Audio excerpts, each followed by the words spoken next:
Hello, everyone. Happy Monday to you all. I am Jess. I am joined by my lovely co-host, the House of People, Joe and Abby are here. Hello. Hello! Hello, Hello. everybody! Oh my gosh, it's been a while, friends, since we've streamed I together. know it's been a minute between health issues and tech issues and life issues. It's just been ridiculous. All the It's issues. like it's What- like lions, tigers, and bears. Oh my. Yeah, just Literally. take your pick. What's going to go wrong today?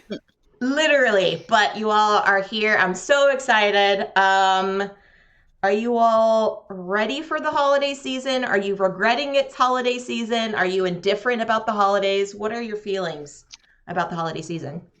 I'll let Abby go first. I don't really care. Yeah, that's I'm fair. very much indifferent. I like it as an excuse to bake cookies, and that's the extent of it. Yeah. And I like the time off of work. That's pretty great too. Yeah. Awesome. Yeah, I definitely share in the sentiment. I'm extremely indifferent because I could speak for Abby on this one. Like most, if not all, of our families back on the East Coast, so Okay. we don't have anybody to really get together with within like a 3,000-mile radius. So Yeah. it's just kind of us. We keep it low key. Abby bakes cookies. I cook something, and we make the best of it. But yeah, definitely indifferent. Nice. Yep. Nice. I like how you just kind of roll with it, right? It's probably less stress too, right? Because you have to deal Oh, with extremely less stress. Yeah, we don't have to deal with anybody. We're not saying that we're opposed, but Yeah. Right. Right. There's something really relaxing knowing that all you have to do for like 3 days is get up, drink coffee, do some stuff with like your immediate family that you don't even have to because like our kid's a preteen and want nothing to do with us most of the time. Oh yeah, exactly. It's like Joe, and like we open up our presents at midnight on Christmas morning. Okay. So then all day Christmas, like we're just like, okay, well it's noon. What do we want to do now? Yeah. I guess we'll wake up, get out of bed. Yeah, that's a tradition that carried over from my family. Yeah, at midnight on Christmas morning, Christmas Eve going into Christmas, yeah, we opened presents. We didn't wait for Christmas morning. Don't know why we did it that way, but we did. Nice. Nice. I've also had some family traditions I've heard where people actually open them on Christmas Eve because they don't want to wait for Christmas morning. That's fair. Like that can also happen. Or they have like the bigger present on Christmas Eve and then like the little stockings stuff with on Christmas Day. Yeah. It's going to be interesting for my family. I have a lot. I'm a little bit of the opposite. I have quite a few family members in the immediate proximity. However, we're supposed to get snow this week. So traveling. Dude, we're getting snow right now. Yeah. Mhm. Oh my goodness. So I mean, traveling's going to be a little bit difficult, but we'll see. If not, if I'm just going to sit at home in my PJs and just watch the snowfall, and everyone else will have to celebrate like closer to New Year's, then so be it. Yep. There's really it's something oddly satisfying when you're like all my Facebook friends post their big things and their big fancy outfits, and I'm like, ooh, I'm in the same pajamas as yesterday. Yeah. And I I'm brushed my winning. teeth, so we're doing great. Yeah, for sure. Speaking of doing great, friends, I am so excited that we have another episode of Community Connections where we talk to people in the industry. We've been doing this now. This is episode 17, y'all. Ooh. It has been fantastic, and I have to say, I enjoy them like 110%. Joe and Abby, how are you all enjoying these chats that we've had so far? It's been fantastic. I can't complain one bit. It's been really fun. We've talked to a myriad of different amazing folks. It's really been great getting to know the people behind the box, so to speak. Yes. Yes. Yeah, I think especially for those of us who are like newer to the gaming industry or like gaming in general, or all we see are like huge name people, and we're like, oh my god, it's a nice look at them not in a formal setting. Yes. So then it's like, oh my god, you're a human just like me. Okay, phew. Yeah. Yeah. Oh my gosh. Oh, James says his House of Meeple shirt is on the way. Yes, I'm so glad you ordered one. That's awesome, James. I can't wait till you get it. Oh my gosh. So Joe and Abby are wonderful parts of this community. There is their Twitch channel right there. Joe or Abby, do y'all have a link for your merch store so folks can Yeah, I can put that in wrangle it chat. up Give me a second. while I that's was gonna happening? say that would be a Joe question. That would be a Joe I let him do everything, and then I was like, "Hey, you could throw in some House of Meeple stuff," and he goes, "Yeah, I guess I could." And I was like, "I know you're doing all the work for your own store, but just slap my face on it. It's fine. It's fine. It's fine. Hey, I don't mind. The logo is awesome, so why the heck not? Yeah. There you go. If y'all want to check it out. There we go. Get some merch for the House of Meeple there. It just launched like a couple weeks ago. Yeah, I switched providers because everybody's been raving about how awesome Fourth Wall is, and it is. Olympian uses it. Wacky Tabaxi Tavern uses it. I got on board. We ordered some stuff from it, and it's pretty good quality stuff. So definitely check it out. Ooh, I got the zip up hoodie, and it is so comfy. Do you have it handy with you, or is it out here? It would be out there, likely on the couch. Yeah, let me see if I can find it. With the rest of my hoodies. Yeah, where hoodies shall be stored close and convenient. They are. If it's not on the chair, it's on the couch. So it's one of those places. Yeah. I don't have it readily handy. It might be in the bedroom, but don't worry, we will definitely show it off. Yeah. So yes, friends, I am so glad that the three of us had decided to do this. There's going to be some slight changes as we go into the new year. I think we're going to start spreading them out a little bit more, so we won't have these chats every Monday. I think we're going to try to shoot for every other Monday. That way we have more time to fill in some more wonderful people, but also give them kind of a better timeline to sort things out, and also give us, the three of us, some time to just hang out and do some stuff with just the three of us. So yeah, it'll be a fun time. So let's continue. Absolutely. Yeah, let's continue with the fun times here. You might know this person that we're going to chat with. If you've ever been to a board gaming convention and seen some wonderful things that she does on social media, in particular when it comes to marketing in the board gaming space. She has been a wonderful part of this community, and we're excited to get to know her a little bit better tonight. So without further ado, friends, let us welcome the wonderful Danni Loe. Hello, Danni. Yay! Hello, everyone.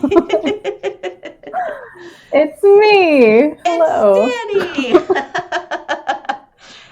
We are getting some giant yays in the chat from Slivers. Yes, hello to you, Slivers, and James and Gus. So awesome to have you, Danni, here. First, before we dive into all the things and all the questions for you, if people aren't familiar with what you do in the board gaming space, Danni, why don't you take a second to tell us what your identifiers are, job title, pronouns, all of that kind of fun stuff, so we know how to address you better. Sure. I'm Danni, she, her, hers, and this is my 9th year in the board game industry. I started off doing customer service part-time and then just gained experience, and it snowballed into my current profession, which is marketing. I've worked at a few different companies over the years that you may have heard of, such as Yellow or Renegade. I'm now at Hachette, with the super French company that's 1 year old this month. But we have released some of, not to toot my own horn, but some of the most popular games of this year, like Turing Machine and Acropolis, Nidavellir. I could go on with more fingers than I have. But yeah, I do marketing. So I am one of the reasons why you've heard of such games. That's fantastic. So thank you for joining us tonight. Friends, we are going to be chatting with Danni for the next, maybe 2 hours, maybe less, maybe more. It depends on how we feel. So before we get into it, if anyone in the chat has any questions, please feel free to write them down and we will get to them as soon as possible. But for now, I'm going to throw it over to my co-hosts, Joe and Abby. Why don't you all start us off tonight? Well, as always, ladies first. So, Abby, you have the honors, my dear. One of these days you'll go first and not put me on the spot. One of these days, but today is not that day. So I know you kind of said it with customer service, but how did you get into board gaming? Were you a gamer from like as a child, or what was your origin story? I definitely played games as a kid. Like I played a ton of Old Maid with my grandmother, and my dad taught me cribbage from a young age. So I played that with my dad and my granddad. But modern board gaming, like there is a gap in my lifetime from infancy to college where I didn't play board games or card games much. And it wasn't until college where my roommate brought a game over and we played it and then acquired more and more and more until like we had our weekly game night with our little apartment community. So yeah, again, a story of snowballs. Very cool. James in the chat says cribbage is fantastic. He is one to talk. He enjoys playing cribbage. He's actually one of our community members that's pretty active in the Discord and often chats about cribbage and stuff. So that's pretty cool. Joe? Oh, nice. All right. As far as board gaming, what do you prefer, co-op or competitive? That's a big question. I play all sorts. I even do a lot of solo games. I say I play competitive most often, but when I'm playing with my partner, I really like co-op, like 2-player co-op games, like Sleeping Gods. It's one of my favorites. So it mostly depends on the people I'm playing with and the type of game that's on the table. Like deduction games, no, that's completely solo for me because I don't like other people's input. But if I'm with a group of people who I know are all chill and there's not going to be like that dominant personality, then absolutely, like let's do a co-op, let's do a competitive.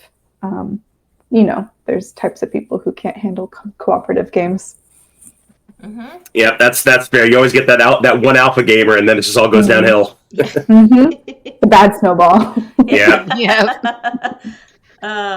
Too funny. Danny, do you have a favorite go-to player color? Green. 100%. Green. If that's taken, then I like black or white. And if those are taken, or there's someone else's favorites, I'll concede and just take whatever's left over. Okay.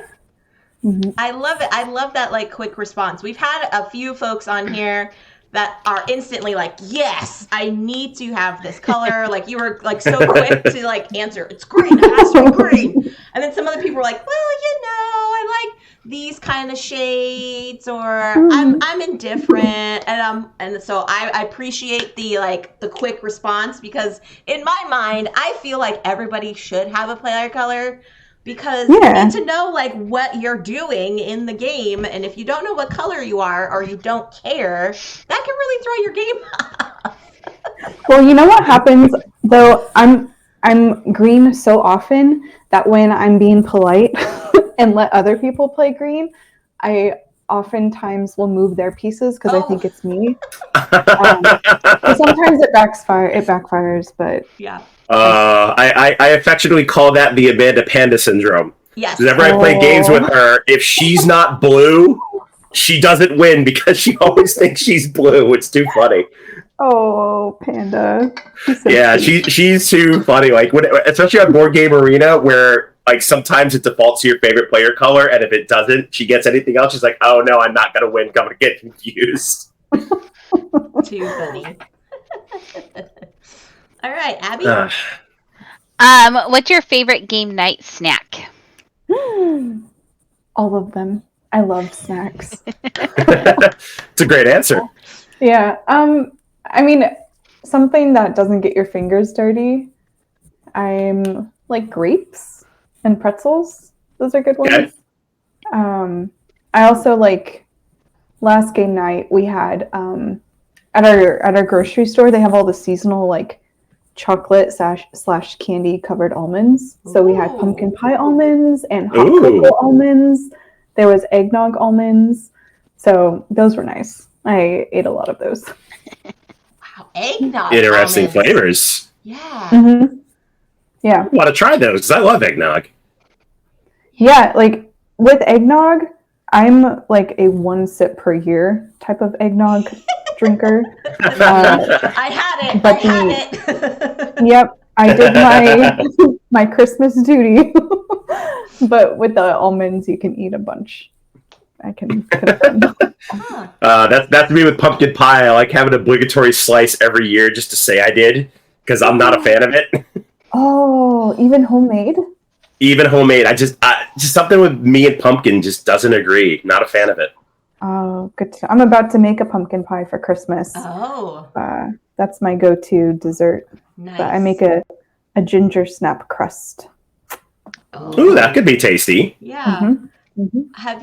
Have you had pumpkin pie cheesecake, Joe? I have not.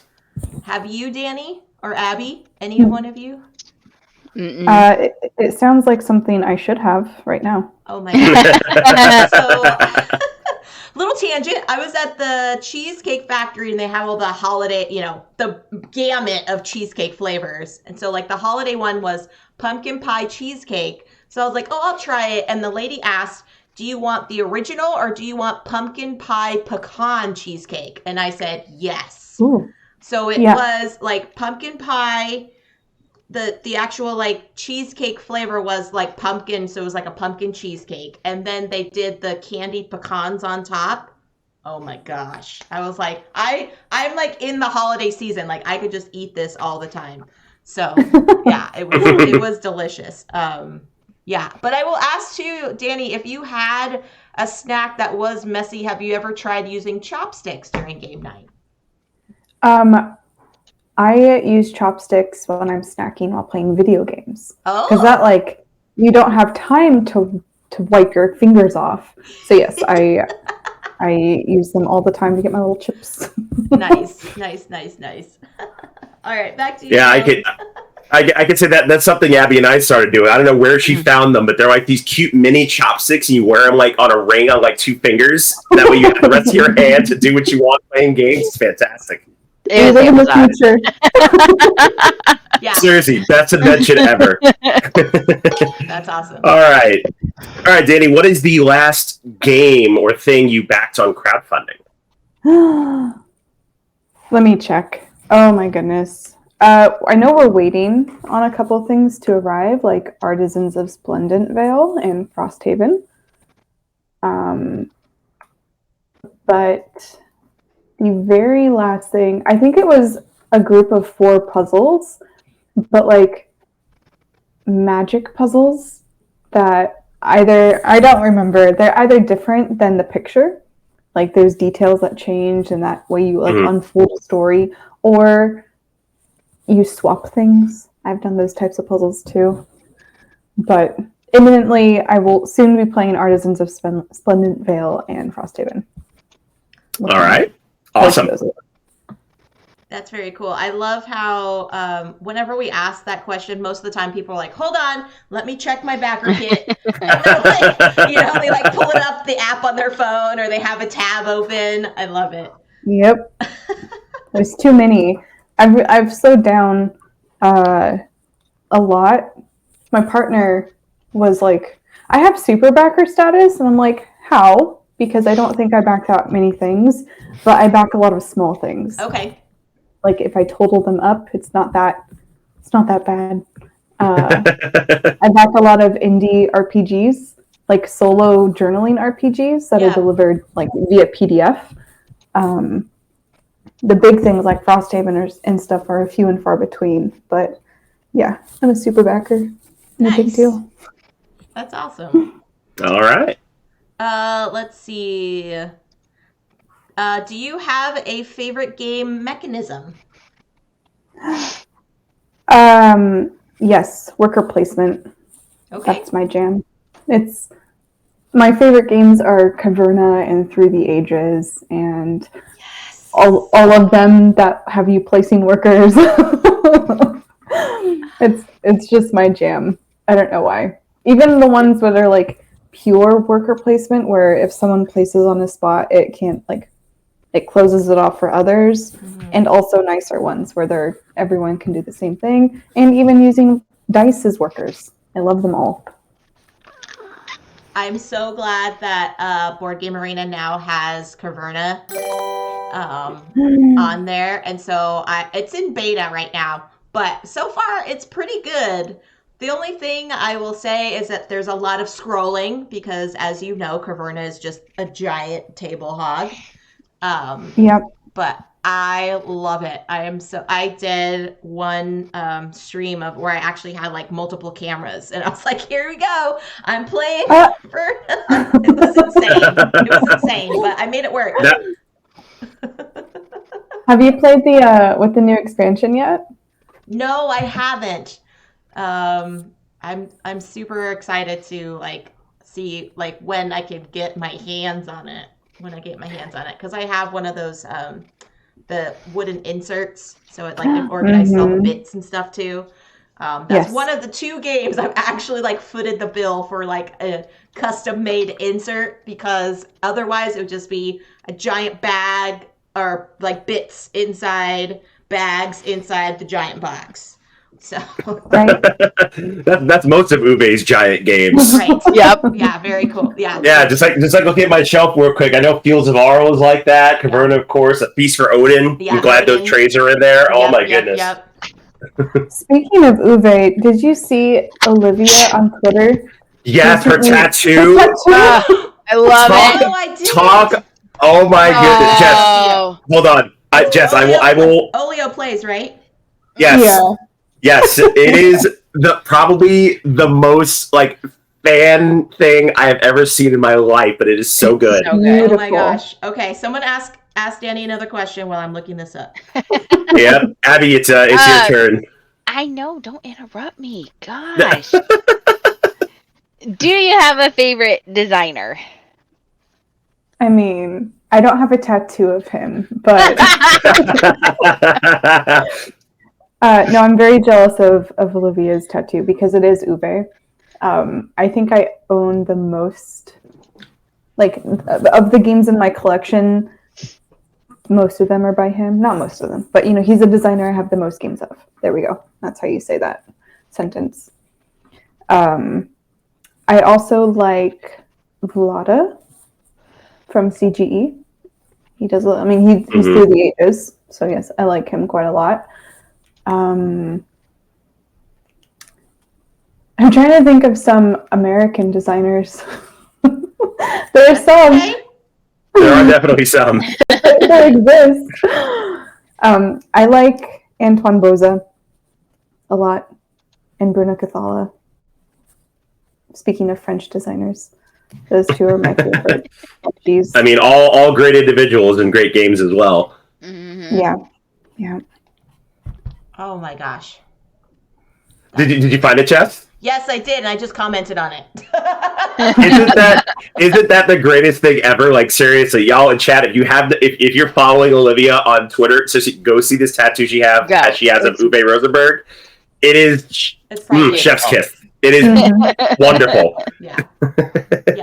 And welcome into the new followers. I heard the bell ding a couple times. Thank you so much for joining us. We are chatting with the wonderful Danni Loe, marketing professional here in the board gaming space. I'm Jess, and I stream with my co-hosts Joe and Abby, aka the House of Meeple here. If you are just coming in, you probably have to wait about 10 or 15 minutes before you can interact in the chat, just to make sure your account is verified, and that's just to prevent any trolls from coming in.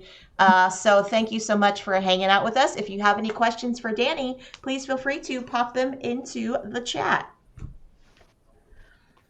All right. Is it Joe? This is my... Yep, it is. All right. I love Progress. Oh, that's cute. so awesome. I love it. Loving it. All right. Okay, Dan, do you have a fan experience, like somebody you've met in the hobby that you were just like, oh my god, I can't believe I'm in front of this person? I have a very embarrassing one. Oh, are you gonna share? I will share. Yes. It's been 8 years since this happened. It's still in my memory. Hold on. I need to Google something really quick so I don't Go for it. embarrass myself because it involves Wow. a Okay. name. See, this must be a good story. If she's going for details, this is going to be good, folks. So this was my very first Gen Con. And gosh, I was working for Yellow, and at Gen Con, that's like the biggest event of the year, right? So that's when so many press people are gathered in one place. So each year we would have a press party, basically, and use the opportunity of everyone in the same place to tease the upcoming games. But we didn't open it up to everyone. There's a guest list.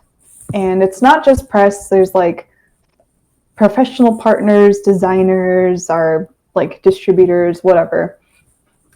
So I, little 22-year-old Danny, was in charge of I was the bouncer, basically. Okay. I was in charge of the guest list, and like people would come up to me with my little clipboard and say, yes, I'm so and so, let me in. And if they weren't on the list, I'd say, nope, get the heck out of here, bud. So this person comes up, it's a very tall individual, and I'm like, hey, okay, what's your name?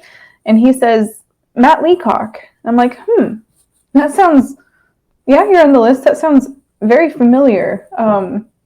What do you do? Like, who are you? No. And he's like, well, I'm a game designer. It's like, yeah, that's why your name sounds familiar, but I can't think of what you've designed. Oh my goodness. Yeah, and this I think was like Pandemic Legacy had just come out, so this was like Matt Leacock with a capital M and a capital L. Oh my goodness.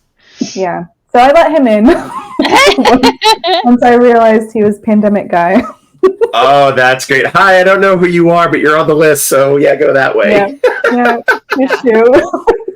Oh, that's okay. I could see how that would be on the spot embarrassing. I mean, that's hysterical, but Never forget. Oh man. so I'm gonna follow up that question. Did you ever have a chance to like see him again and kind of laugh that story off? I don't even think he knows who I am. Like, no, I've never seen him Oh no! ever again, and I will never forget. And I kind of hope we never meet again. Because Understandable. if he does remember, I will maybe cry. Oh, that's funny. It's so funny. Joe Sondow says, I'm expecting the story to be 4 paragraphs ending in, and now we're married. Oh, that would have been awkward. Danni Leacock Loe. Wow.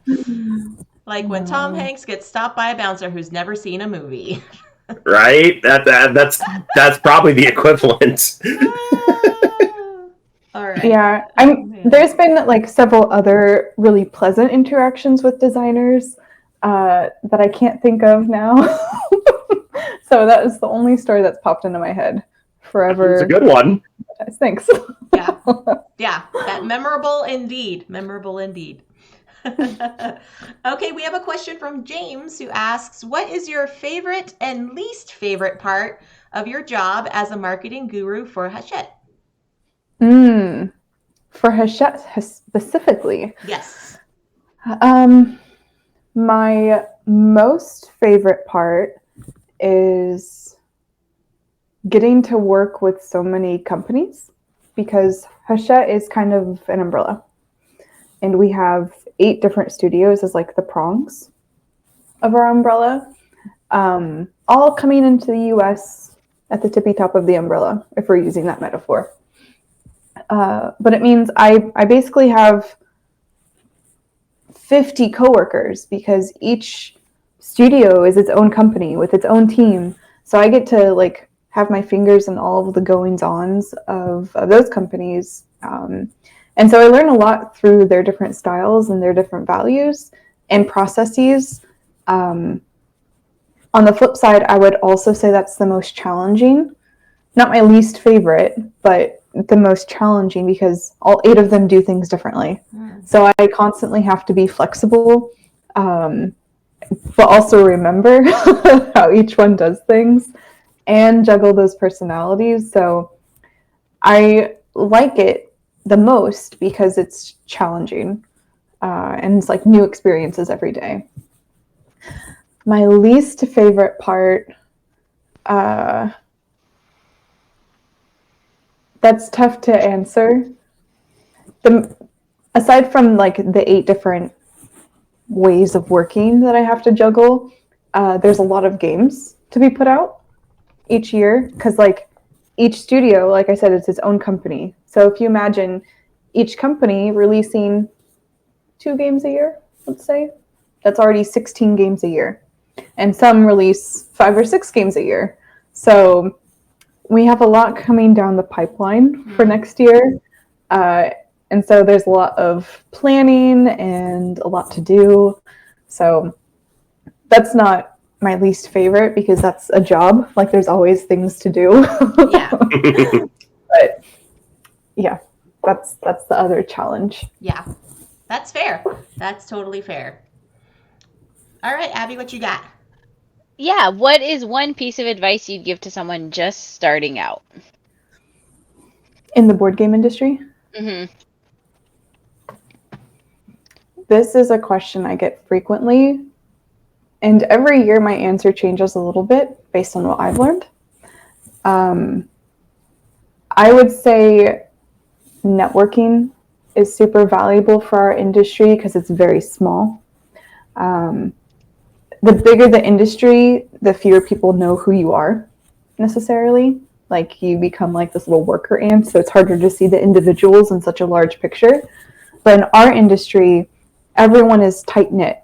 Like I'm friends with my competitors, right? All of our different companies, we're direct competition with each other, but I'm actually spending Christmas at another publisher's house, like another marketing person's house. And so making genuine connections will really benefit you. Not that I'm saying you should meet people and become friends just to use them, but knowing the right people can go a long way. And having recommendations from people will help a lot because people trust their friends and having one person recommend an experience it'll just go a long way. I got very lucky starting out. I started in the industry while I was still in college and I didn't know anyone, but I worked at the game store that my would-be boss came to like sell his games to, and snowball, right? But I was able to meet this person who needed customer service and I worked at a game store and boom, that puzzle piece fit. So at conventions, try to meet people, join the community online to meet people. It helps to put faces to names and make those connections. Nice. Joe. All right. On the back end of that, is there somebody you've looked up to as a mentor on your professional journey, so to speak? Oh, yes, but I didn't find a mentor until about halfway through this journey so far. So my first few years, I was essentially alone, which is why nowadays mentoring and giving back and sharing my experiences is such an important part to me. It's because I don't want people to feel alone as they get started. because I learned a lot of things the hard way by like falling down and skinning my knee and saying, "Oh no, I shouldn't have done that." So the person I've admired since I became aware of her existence is Amber Cook. She's not super active on Twitter. She's more active on Instagram, but she's worked for several different companies, including Steve Jackson and North Star, and most recently Roll20. She's elevated every company that she's worked at, from like improving processes or making them more relevant, more engaged in the community. And that's what I strive to do too. So I've had a lot of conversations with her, like one-on-one aside, and she's really helped me. Wonderful. All right. Speaking of improvements, Danny, is there something that you wish you could improve, that would improve or change within the board gaming hobby? 1 second. I am putting Amber's handle in chat. Oh, yeah. Oh, sure. Just remembered it. Jess, can you repeat the question? Yes, I wasn't can. listening. I said, what is something that you wish would improve or change within the board gaming hobby? There are a lot of things that need improvement. I think something we can all agree on is representation in like every aspect. Gender, race, different like religious backgrounds, different body types, like across the board. We need more variety in who is depicted in our games so that we can see those people playing the games. When I started in the industry, it was a lot worse than it was now. Just 9 years ago, there's been literally a lot of improvement, and that should be applauded, but there's still a long way to go. Another thing that I've been seeing more of lately, which is good, is accessibility. And this is different than approachability, right? This is like, people describe games as accessible, meaning they're easy to learn. But accessibility, to me, more means like incorporating colorblind friendly color choices or iconography. There's even been like Braille accessories, I guess you would call them, or implementations of certain games. So more of that type of thinking too will go a long way in the future of board gaming, I hope. Very cool. Yeah, I think I've definitely noticed especially with the colorblind friendliness, knowing I have some folks in the community that point those things out. And so now I'm like also looking for those things as well, and like asking those questions of like, was this intentional in the art design, like, or the development of the game? And and some companies are like, yeah, that was totally like our intent because we've gotten some feedback, or no, it's just like, oh, this is accidental, we didn't even think about that. But right. I think having that more intentionality, I think, will go a long way. I mean, one experience I thought was kind of really cool was in the game Gift of Tulips, which is a card game from Weird Giraffe. They have not only they have the 4 colors of the different tulips, but each tulip has a different shape, and each of the different icons, you can have multiple ways of identifying how many what the number is on the card based on the actual icons of the tulips themselves, as well as the number in the upper corner. And that was an intentional thing too. So I thought that was really neat how, yeah. So I agree 100%. I wish that they had more of that accessibility going forward. So I translate for a couple companies in my off time. And one of them has, like, the past 2 years has started incorporating an icon on their game box that says like colorblind friendly. And this started because one of the owners is actually colorblind. So he's like, oh, I can't even play our own game. So we really need to fix this. So they revamped entire game lines that have existed for years to change the iconography and the card design and like everything to make sure that their own standards, their own team could play their games. And there's a lot of work that goes into that. Like you said, like with Gift of Tulips, there's like 4 different aspects that they incorporated to make colorblind players be able to be on the same playing field as like color seeing people. Right. Yeah. That's super neat. Abby? What is your favorite or funniest board game memory outside of the Matt Lee card one? Because that one was real good. I'm not gonna lie.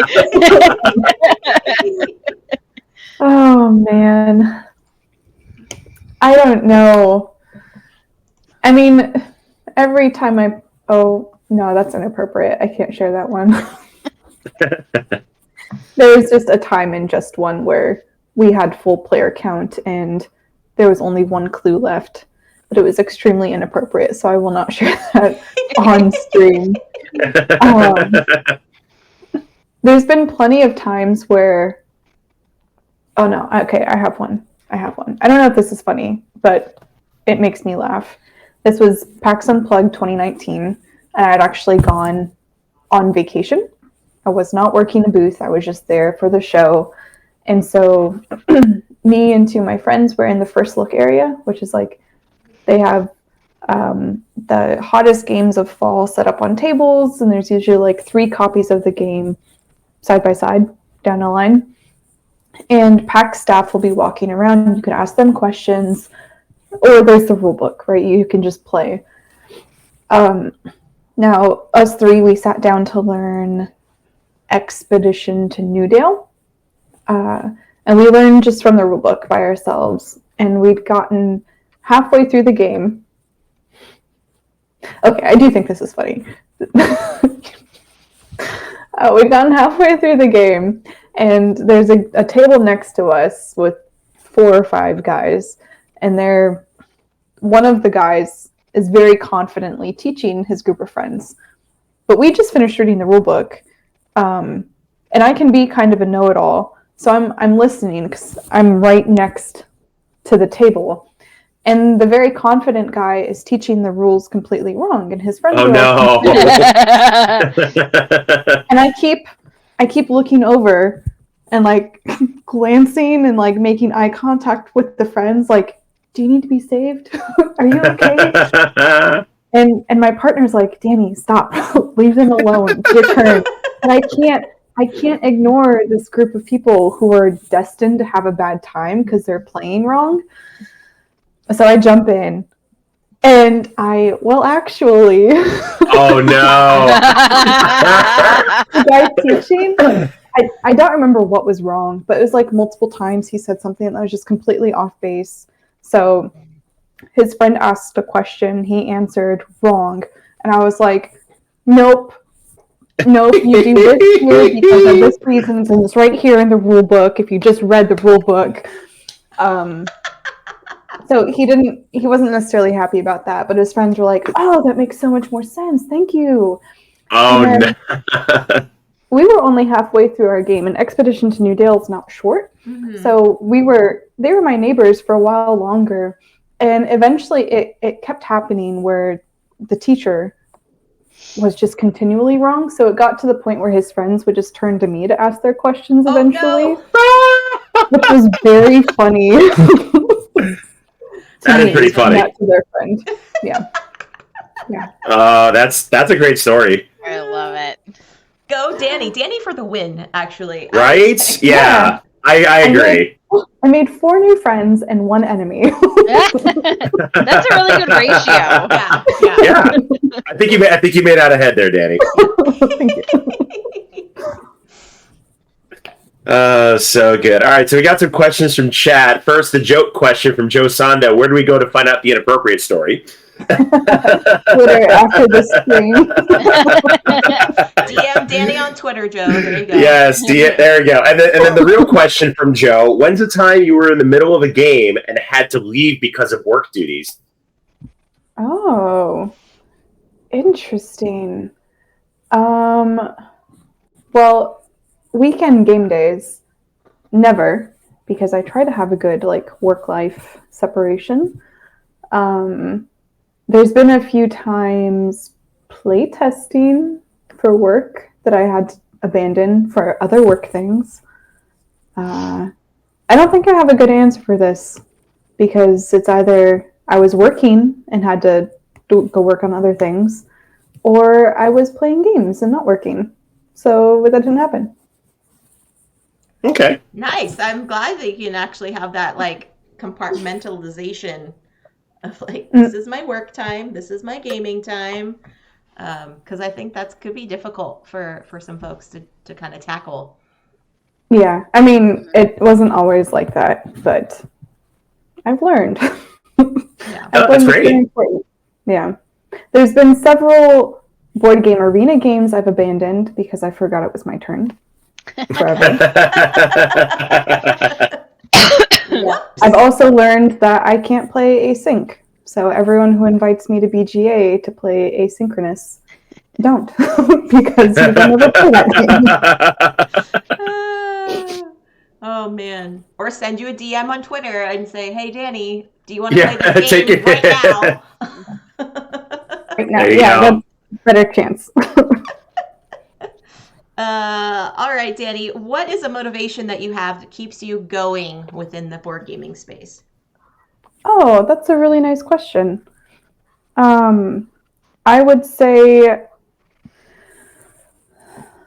I'm finishing this pencil. Conventions, like every time I'm feeling bleh, like what's the point? Conventions usually recharge that part of me because then I get to see the actual people playing the actual games that we work on. And especially when those people are nice and like come up to you as a publisher and say nice things, or not about you, but like about the memories that they've made, or you see how excited they are to try the new stuff.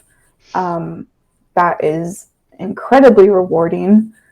For marketing, it's also, there's an aspect of making a difference, like being the change you wish to see in the world. Because I feel like there's a lot of old school strategies or tactics that we've moved beyond as a culture.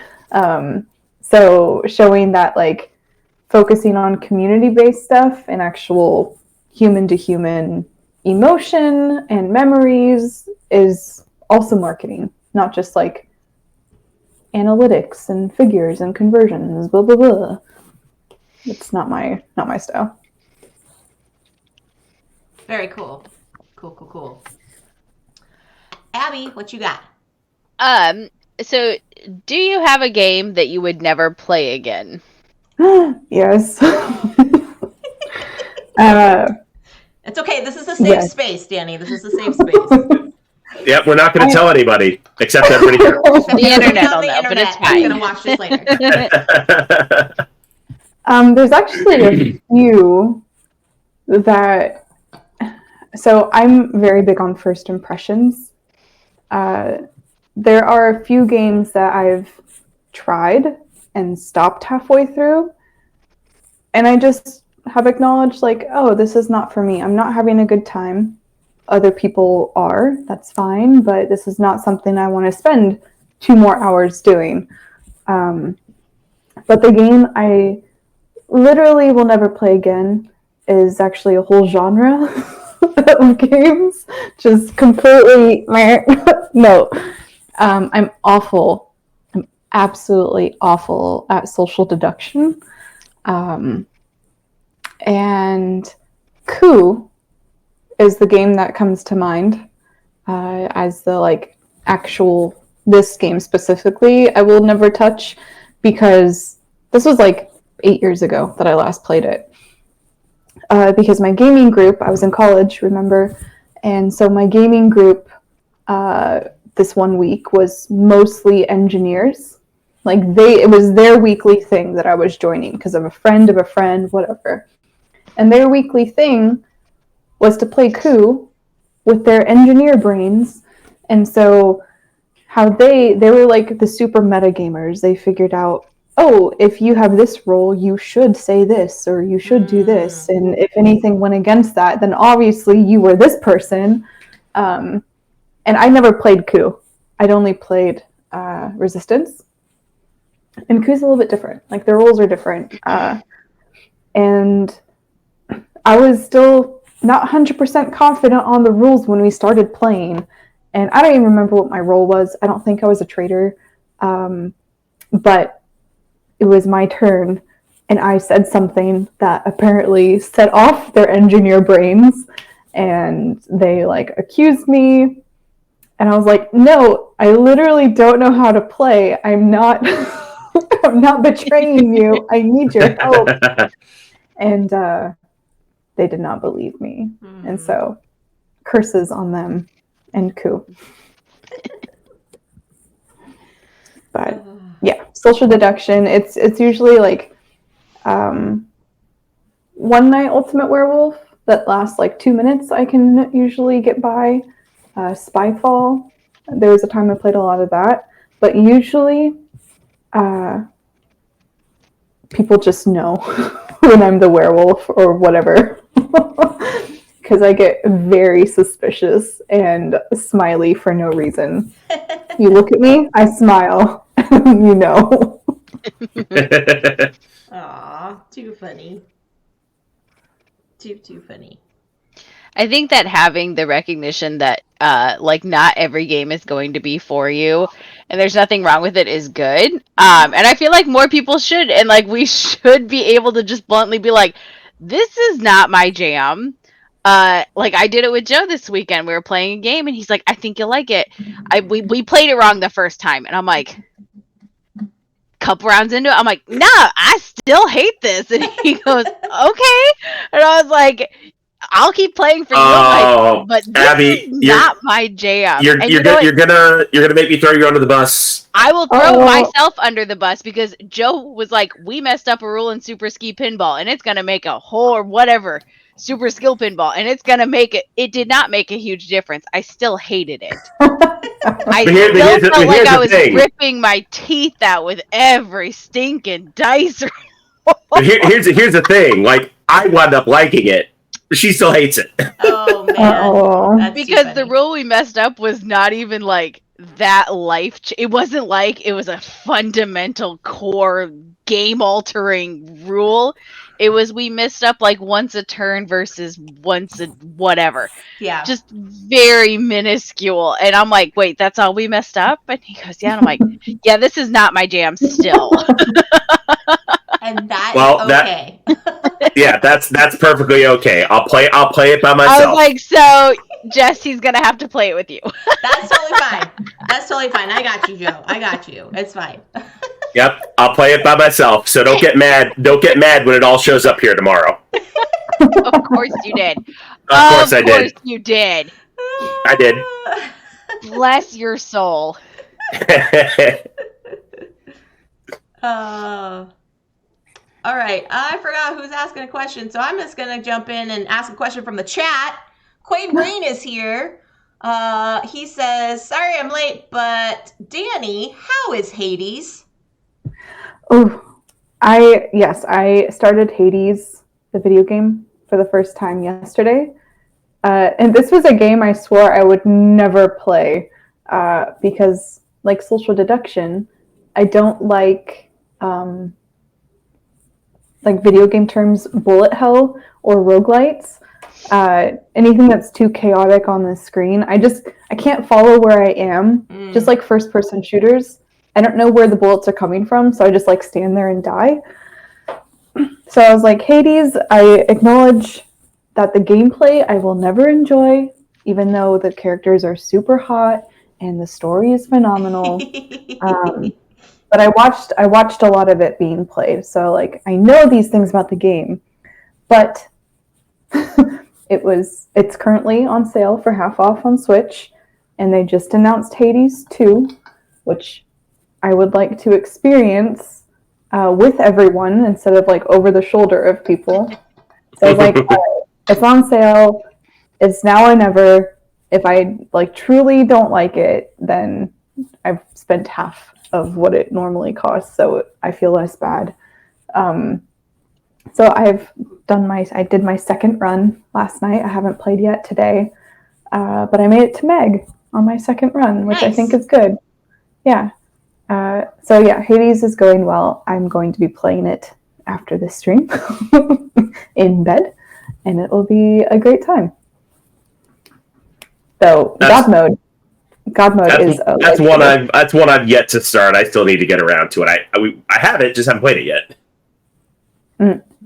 It's God mode is essential. Like I started out with it because it's for those who don't know, it is an accessibility feature that minimizes your damage, and it increases the percent of damage reduction each time you die. So it kind of like levels out the difficulty with your abilities, so eventually that like you can progress the story without immediately dying, which is nice. And I don't think had ever been done before, but yeah, highly recommend. Nice. I think it's Joe. Yep. All right, time for my favorite question of the interview. I love the gas. Like it's it's so fantastic. Okay, do you still consider yourself a player first, a marketing professional second, or has your job overtaken the hobby aspect of gaming for you? This was worthy of a gasp. I'm just going to say that. Well, thank you. That's why it's my favorite question. It usually catches everybody off guard.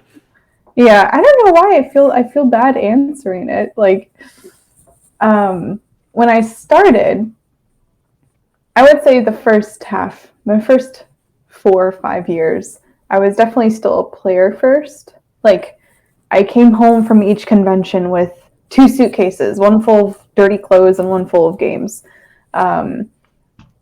And, you know, I was always keeping track of what was coming out. I always had like a wish list going on. But the past 4 or 5 years, that has flip-flopped. And maybe it's as I've gotten older and like have more of a career, that takes up a lot of my time. And I'm constantly thinking about game strategy instead of like playing game strategy, but how to market games and like observing what's going on in the industry and the inner workings of companies. Not that knowing how the sausage is made has ruined sausage for me. But like I spend all my brain power during the day on games. So actually after hours, I'm a video gamer as my main hobby instead of board games. So my partner and I, the past few years, like we get maybe 5 new games a year, instead of 5 new games every other month, like it used to be. So I enjoy games. Like we're having a board game weekend this weekend and next weekend over the holidays.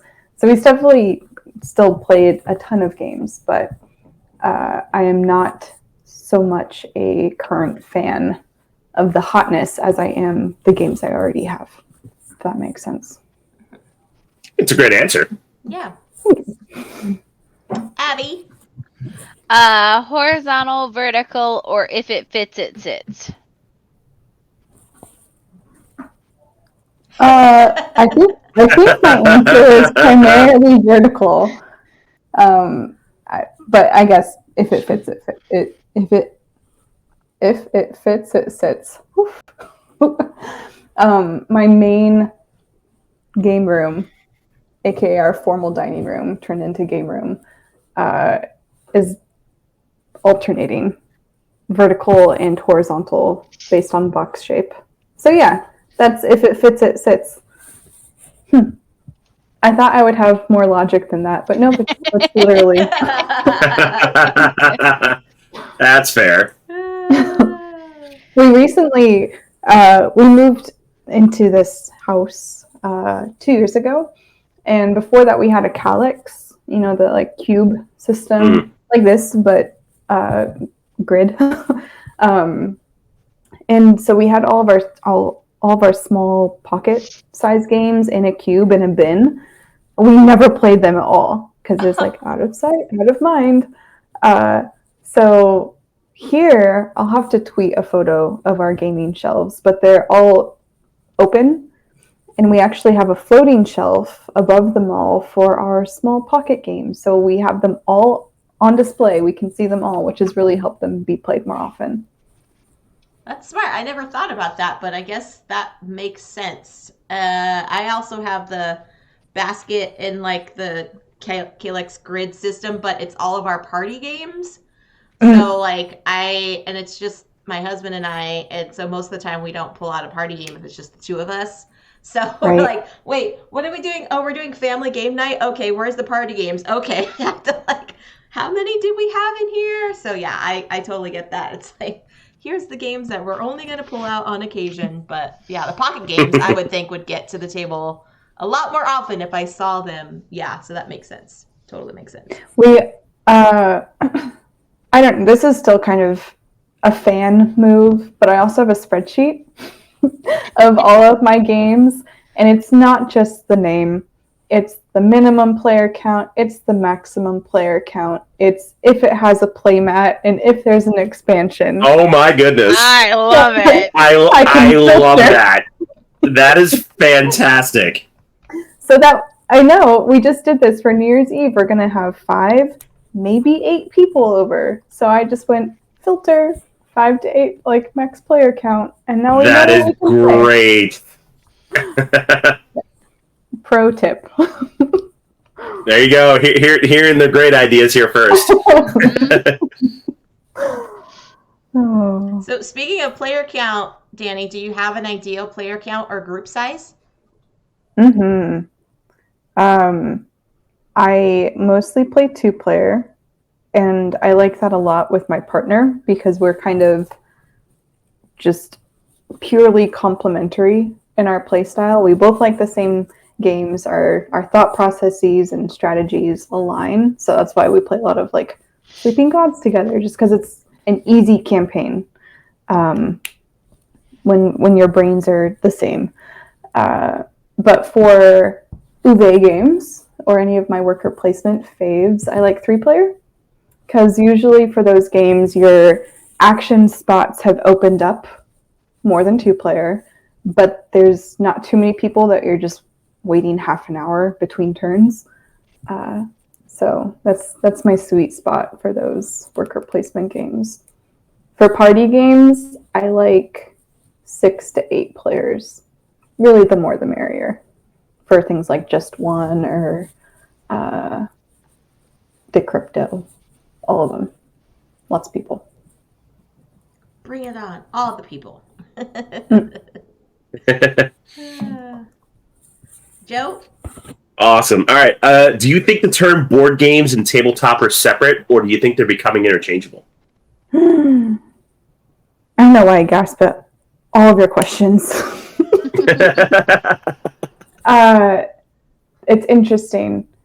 I think previously, like, let's just say pre-pandemic, a few years ago, they were interchangeable to me. Tabletop games, board games, same. Like, Will Wheaton's Tabletop, that was only board games. My local game cafe, it's called Tabletop. But recently, since being active on Twitter and seeing more of the role-playing community, they call themselves tabletop RPGs. And I was like, oh, well, tabletop doesn't necessarily mean board games, which makes sense when you think about it. It's like literally anything that can be played on a tabletop, like RPGs or like miniatures games. So yes, I have changed my mind over the years. I think it is I think it's the umbrella, and board games and RPGs and minis are the little subgenres underneath that umbrella. Okay. Abby? Do you disagree? No, I don't think so. No, I don't disagree at all. I think it's a fantastic answer. Put Joe on the spot. Gasp. Yeah, there's a reason to gasp. Like, oh my goodness. No, I don't disagree at all. Starting beef.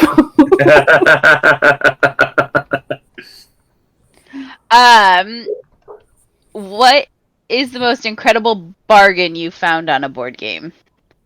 I'm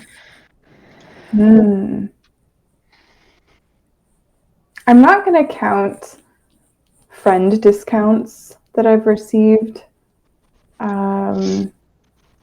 What is the most incredible discount? I've gotten copies for free for translating, which was nice. I don't know how to answer this one, Abby, because I'm very spoiled. And I don't get that many new games anymore, right? I get this cube right here. That's a lot of my friends gave them to me because they're things they designed, or I got them because I translated. And all of these are work games. And I've worked for a few publishers, so I have a lot of free games. That's fair. There's, at my old game store, they did like a yearly trade-in. So we'd bring in games that we didn't want anymore and get credit and then walk out with games we did want, which was nice. But I don't think there's ever been like a white whale moment where I was like, oh yes, finally, this game I've always wanted. The reverse has happened. I think I've given some really good deals to other people because I sell games on BGG or on Twitter sometimes. We had a copy of Legendary Marvel Villains, I want to say, and I looked on BGG for like the going rate, and I saw 2 copies for $200. I was like, oh, no geez. way, that's ridiculous. I'm not going to do that. So I listed it for either 75 or 100 because it was like a base game and a couple expansions, and I was like, this is close to what we paid for it. And like immediately in a week I got 10 different people messaging me about it, and I was like, well, maybe I should have put $200. Didn't know what you were selling, apparently. Yeah, I was like, I thought they were just like those doofuses who list it for $900 just to say they have it, whatever. But no, apparently it was a hot commodity, and I was very generous. There you go. All right, this is a little bit of an existential question, Danny. If this was That's your fine. last day on Earth, what would your last dish be? Like food? Yes. Oh, I love food. Are we talking, okay, dish. So one thing. What meal? Can be any meal? Mm-hmm. Absolutely.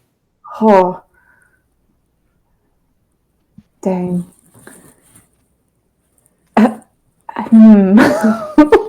What if it was like a 10-course meal? That's fair. Go for it. Go for it. Yeah, explain what the courses are. All right. I'm changing the question. This is my last day. I'm starting with breakfast. There you go. It's basically all my dad's cooking is what the answer is going to end up being. Aww. But I would start off with my dad's French toast because he puts it like, it's just French toast, right? It's your classic French toast. But we break out the powdered sugar sifter that you like grind, and it's all perfect and soft. I only do powdered sugar. I don't do syrup or butter on mine because the spices and sweetness is enough with like fresh blueberries and strawberries. That's my breakfast. For lunch, I would probably do a BLT. These are ending up being basic meals, but I love a good BLT with avocado, a BLAT. Yes. Mm-hmm. That's how we like them. Mm-hmm. Same. We'll even throw an over easy egg on there, make it a BEALT. Ooh, I've never heard the E, but I love it. Okay. Yes. Try it. Yes. Okay. For dinner, I would probably have corned beef and cabbage because I have a ton of childhood memories with that, and I think it would make me feel warm and fuzzy for my last moments on Earth. And for dessert, I'd probably have a bread pudding with vanilla ice cream. Mm. I think we might be joining you for your last meal, I Danny. know, That sounds right? fantastic. Let's all go to Danny's. Well, actually, Danny's dad's house, because apparently he's Yeah. the one that starts it off. Papa Loe, he loves hosting. Let's go. Oh, Papa Loe. Let's do it. That's so sweet. That's so sweet. All right, Joe, what you got?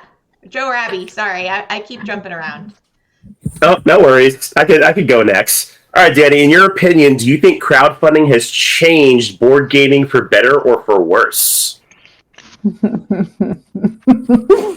we go. Hitting you right in the marketing, right in the marketing chops. Oh boy. So first, my marketing answer.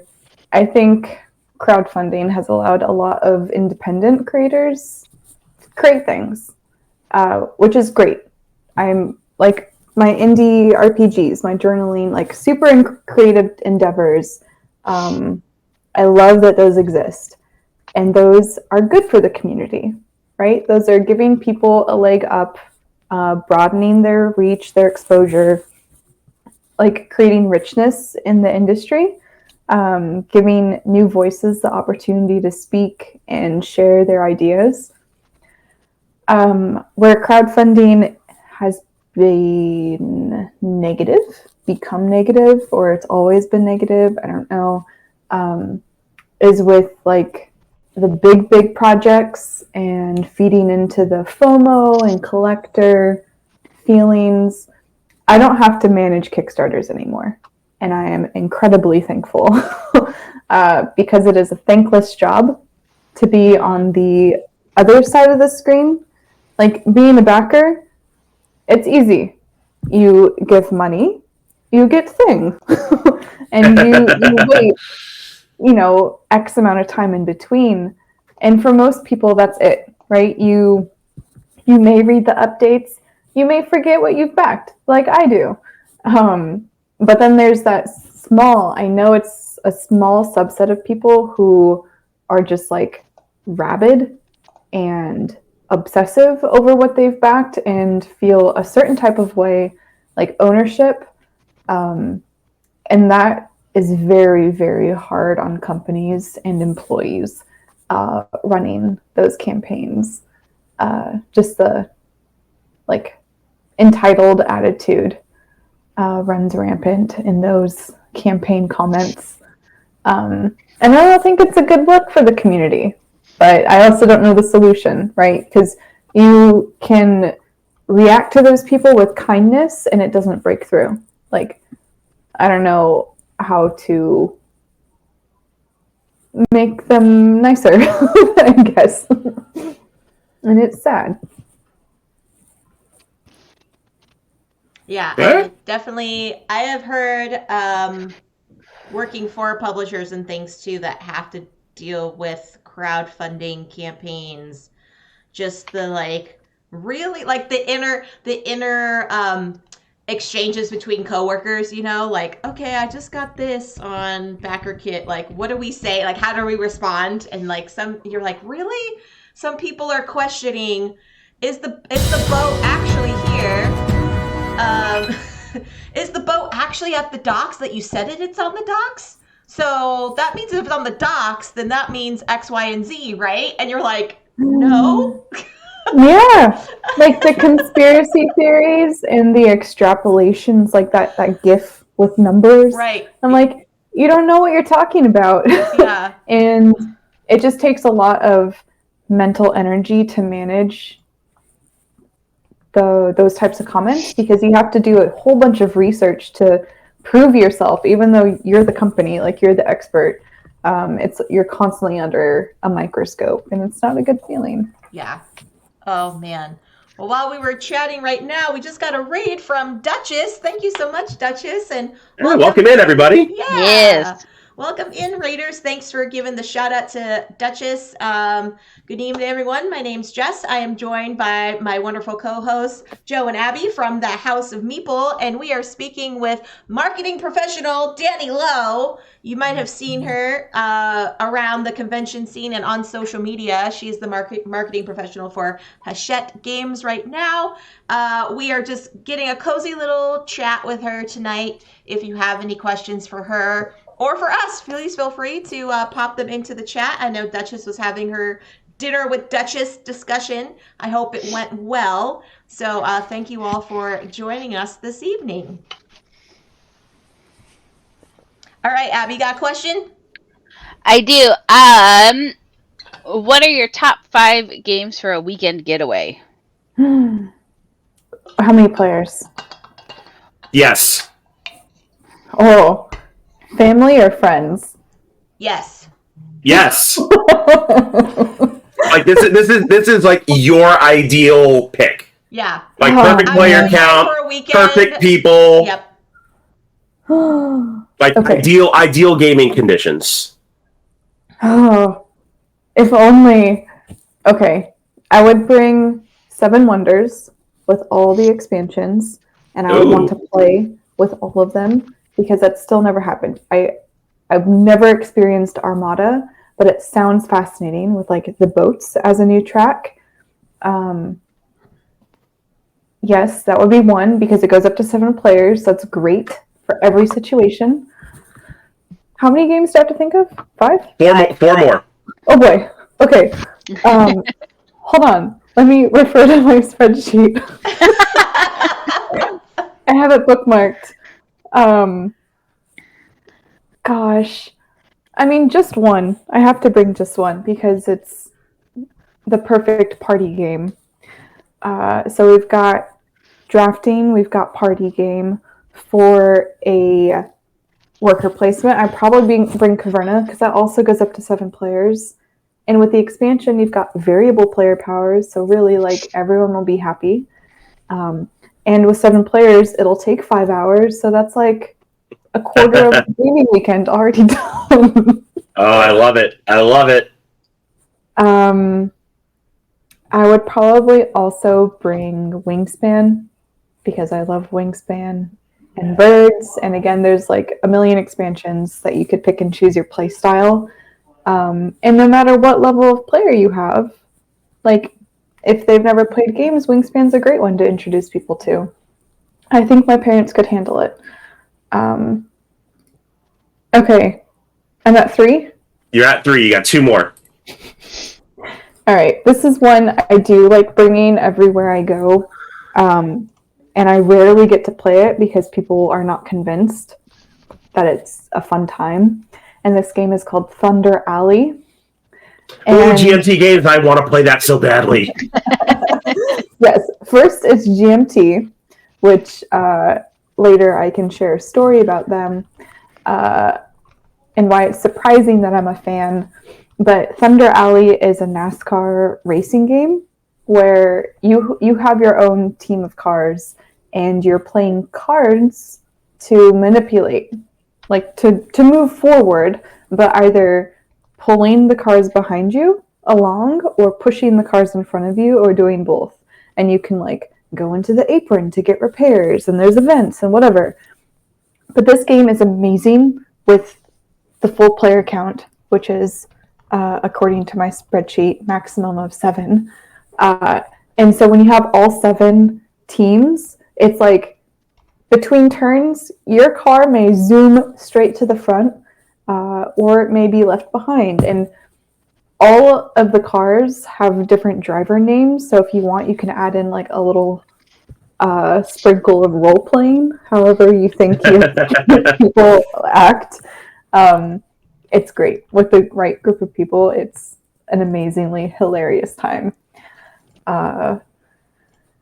For my 5th one, I would probably bring some type of roll and write. Probably Railroad Inc. Because again, there's a million expansions. You could play whatever color you like, or whatever vibe you want, like peaceful water or aggressive fire, or the mini expansions set in space or whatever. That's my gaming weekend. Have fun. Have fun. Some excellent choices. I like it. Oh man. Okay, let's see. Okay, Danny, personally for you, what is the number of games in your collection that you would consider to be too many games?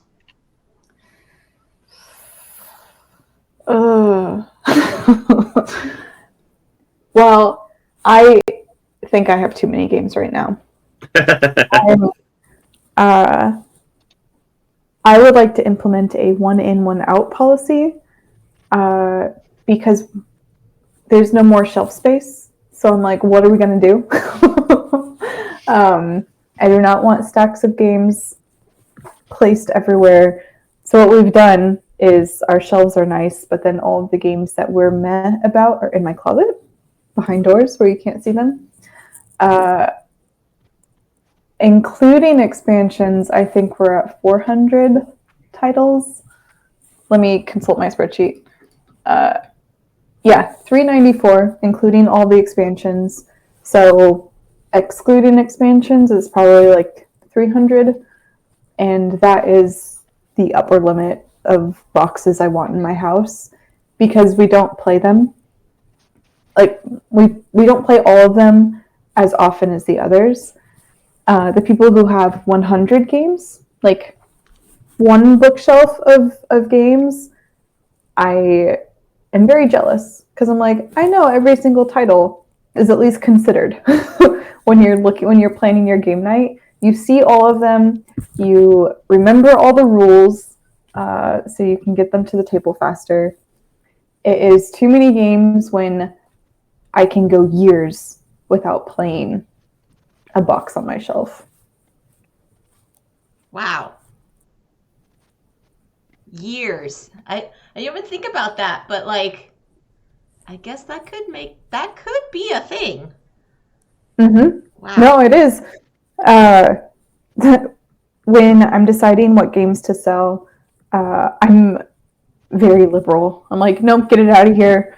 And my partner's like, what? We got that when we were dating, and like is very nostalgic. I'm like, all right. Or he's like, that's one of your favorite games. What are you talking about? And I'm like, yeah, but we haven't played it in 3 years, so why keep it? So I'm very quick to get it out, but I also don't like having a lot of things. Yeah. I think I like that mentality. Not that it'll ever happen in my household, but I would really love that if games don't get played for years, that they probably need to go. Okay, well, then we could do that. Looking at your shelf of Dark Souls games that have been sitting there for 5 years. Yeah. Covered in an inch of dust because our house cleaner I dust them off. Garbage. Oh, okay. Now they're dust free. But Dusted. I do like that, and maybe I'll take that into next year because I feel like it would probably help my anxiety just a skosh. Yeah. When you like open up closets and you're like, Jesus, there's more board games here. Yeah. Okay, it's fine. It's fine. No, it's fair. We do need to tone down a little bit. I'm not gonna lie. Abby's gonna implement the Danny rule, one in, one out. Yeah. Done. There we go. We try that so often, and then I come home and Joe, I don't know, maybe bought like 4 board games and they're just sitting on the table, and I'm like, what happened to one in, one out? One year we made it like 3 days. And we've never tried that, for the record. No, we did once. We're like one in, one out, and then we went on a binge, and we're like, there's 17 new games. Oh. This is fine. It's fine. Everything's fine. It's fine. It lasted a day. We went shopping, had a lot of fun. And now we're just like, nope. Fair. Hey, what are you gonna do? All right, Joe, Abby, you got a question before we roll into the special segment of the evening? Do you have one more, my dear? Sure. What game would you recommend to someone who has never played a quote-unquote hobby game before?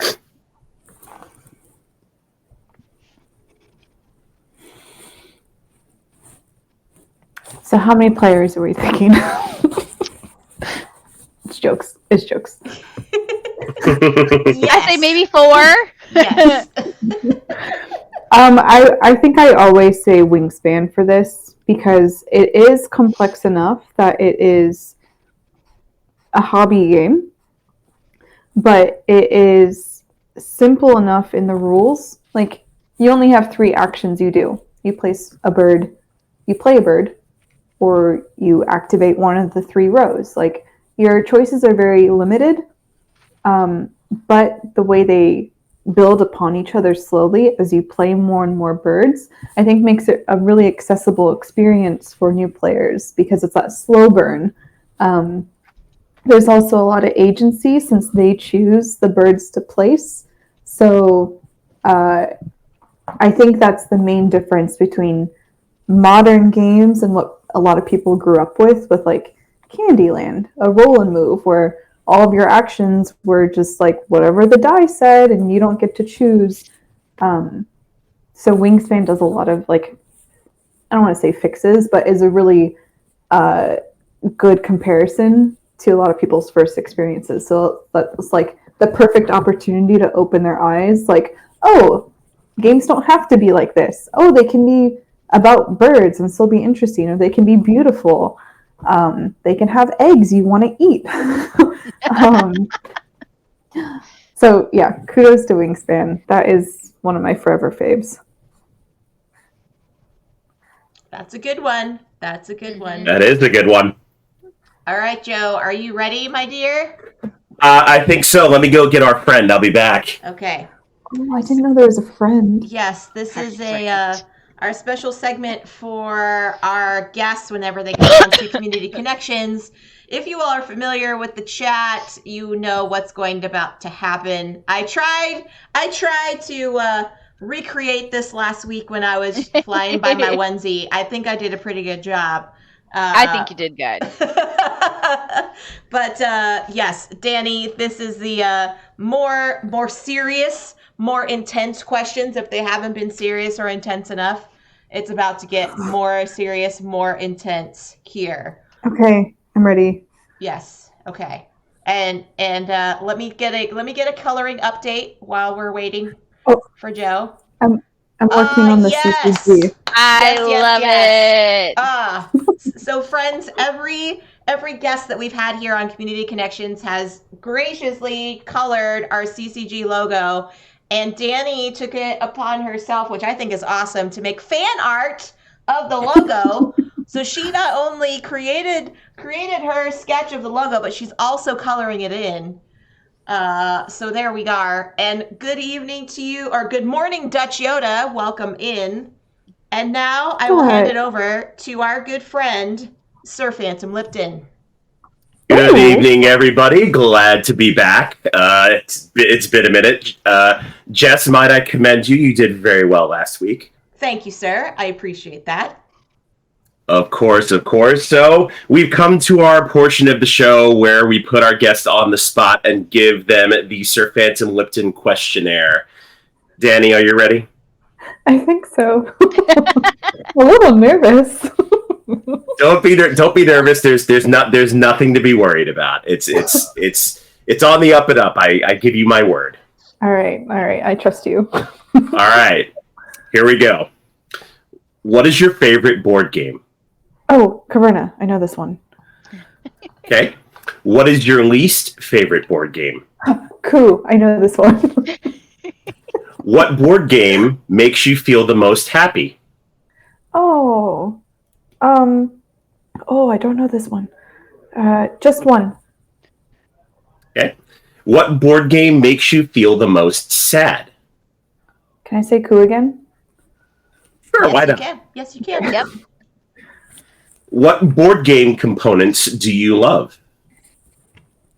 Wingspan eggs. That's a great answer. What board game components do you dislike?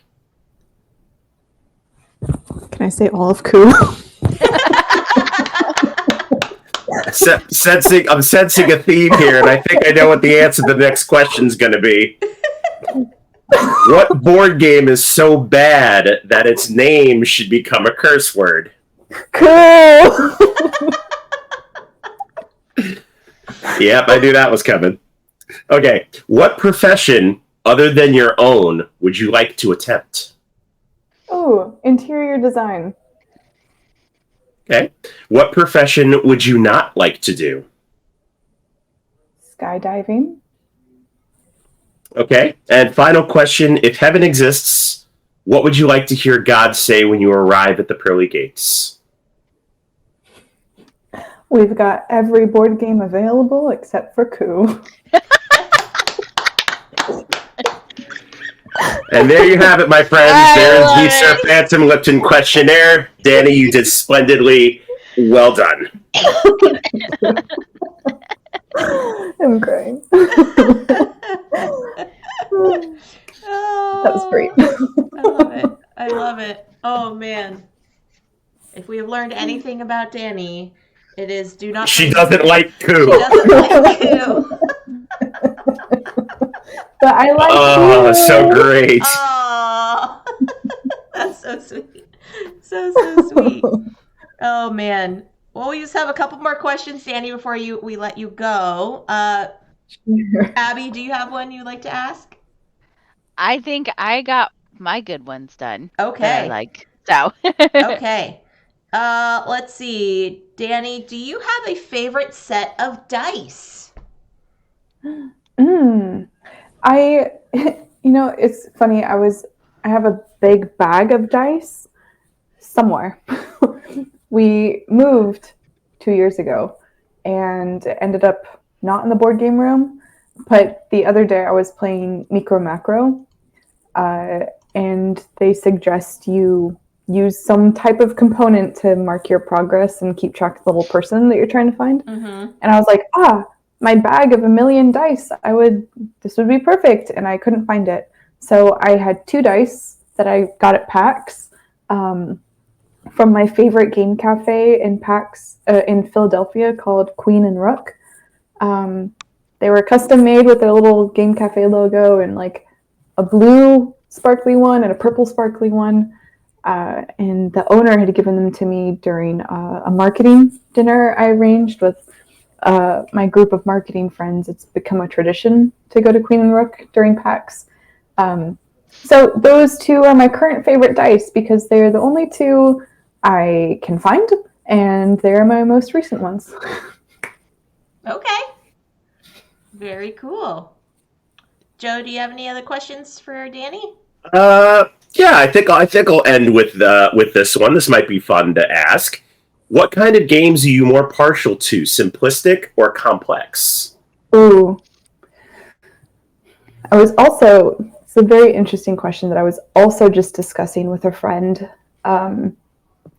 When I first started playing games, I think I had like that new gamer elitist mindset, like, social games, light games. I don't need those. No, give me the brainy things. And I've grown past that phase. I like all games now. I don't turn my nose up at 30-minute games compared to 3-hour games, but I like a balance. I like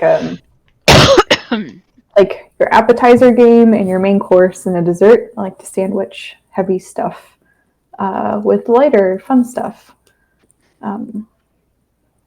Yeah, I think typically, most recently, I'm more of a solo gamer as like what I do most often. So whatever category that falls under. Okay. Cool. Great answer. Dutch Yoda asks Danny if they would make Coup a dice game, would it stand a chance to you playing it? So the problem with Coup is not the cards, it's not the art, it's not the theme, it's the essential aspect of gameplay. Yeah. Which is like the social deduction. I think Dutch is still waking up. when we talked about this earlier.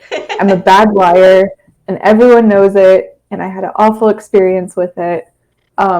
If Coup: the dice game was a completely different game that just happened to be called Coup, yes, it would stand a chance. I would try it. Oh, man. Well, there we go. Okay, let's see. Oh, James asked, have you tried Search for Planet X, Danny? No, but I really want to because people have been touting this as like one of their favorite deduction games. And actually, just before the stream started, I was playing a solo deduction game that I got for Christmas. Cool. Yeah. So Search for Planet X is on my wish list. I would like to try it very much. Awesome. It's a good one. One of the fewer app-driven games that I actually enjoy. Yeah. Yeah. Agreed. Well, Danny, this has been fantastic, my dear. Thank you so much for joining us this evening for some cozy chat. Where can folks find you on the socials, and what do you have coming up in the world of board gaming from Hachette and people can look forward to? For Hachette, we have 24 games coming out next year. Yeah. Ooh. I can't talk about them all. There's a lot. There's a lot. Most imminently, we just released Turing Machine. It's sold out most places online, but we have a restock coming in March, and then also later in 2023. We have in January, I've got a whole, my wall calendar. We have Galileo Project coming out in January, which is this big, beautiful, like rainbow sci-fi tableau / combo builder, if you like those. We also have 0 to 100, which is a small, like pocket-sized party game that is 1 part trivia, 1 part Price is Right. So you're given in the center of the table a number, and you with your teammate have to choose a question in your hand whose answer you think is closest to that number, which is pretty interesting. But your questions are all like ridiculous. You probably don't know the answers, so it's like this guessing game, and then you laugh at how wrong or right you were. Big fan of this one coming up. And then we also have Koale, which is the new abstract game, like the sequel to Corridor and Quarto, which are literally older than I am, those 2 games. So it's nice to see this abstract line continuing decades in the industry. Koale is Mancala meets Connect 4, which is a very interesting combination. Nice. That's awesome. Yeah. So that's work stuff. Personal stuff, you can find me at Danni Below. Like my chat. It's me. Everywhere. Twitter, Instagram. Yeah. Those 2 places. Yeah. Very Oh, yeah. cool. All right, Joe and Abby, what do you all have coming up this week? Let's see. So this week, tomorrow, I'm going to be playing a game on Steam called Floppy Nights. It's by an independent company called Rose City Games, out of your neck of the woods, Jess. Nice. And I'll be giving away some Steam keys for it tomorrow. It's almost like a collectible card game, but really, really cute. Looking forward to trying it out tomorrow. That'll be tomorrow. Okay. And then Thursday, Amanda and I will always be doing something, 1 p.m. Pacific over on her channel. And then on Friday, praying to the gods, Abby and I finally get Merv on the table. So that's the rest of the week. Yeah, you all had some tech issues, some health issues, all the kind of issues. Yeah, seriously. If I can't get Merv on the table, I think I might call it because it's just not. I was gonna say Merv might end up out on the street if it doesn't get to the table this week. Along with Dark Souls, right, Abby? If Abby has her way. Dark Souls and I are not friends because First off, it takes up a whole shelf. And as you can see behind Joe, we don't have little shelves. We have industrial garage size shelves. We And do. it takes up a whole section of it. And it's so stressful because I'm like, we could fit so many more freaking games down there and they wouldn't have to live in our closet. But no, it's all Dark Souls covered in an inch of dust. But now they're dusted, so it's okay for another 6 months. Oh my Abby's god! not I'm salty seriously. at all. Not salty. No, she's not. Not She's at not all. salty one bit. Not at all.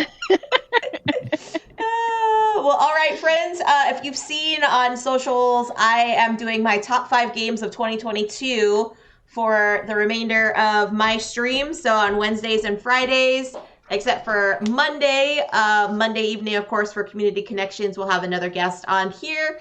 But Wednesday and Fridays, I'm going to be doing my top 5 leading up to my TLN marathon stream on New Year's Eve, where I'll be playing my top game of 2022. So stick around. I will not reveal them until I'm actually getting them to the table on stream. So I will not do any spoilers for y'all. But yes, please give a follow to everyone that you see here. Thank you so much again to my wonderful co-hosts, Joe and Abby. I love you both. You have been fantastic. And Danny, always a pleasure. I'm so glad. I hope you enjoyed this little cozy chill chat with us. Absolutely. Thanks for inviting me. Yeah, we're glad to have you. This has been fun. Yes. And friends, I'm going to send you on a raid train over to Ambi Rona. It's her puzzle night this week. So help her out with some puzzling that she's doing. So there you are, friends. The raid has been activated. So send her some love, some hugs, all of that kind of stuff. Yes, exactly right, Dutch. You know, I'm wearing multiple hats. You know what I do. All right, friends. But until next time, stay safe, enjoy your board games, and we'll catch y'all on the next one. Bye, everyone. Bye. Bye.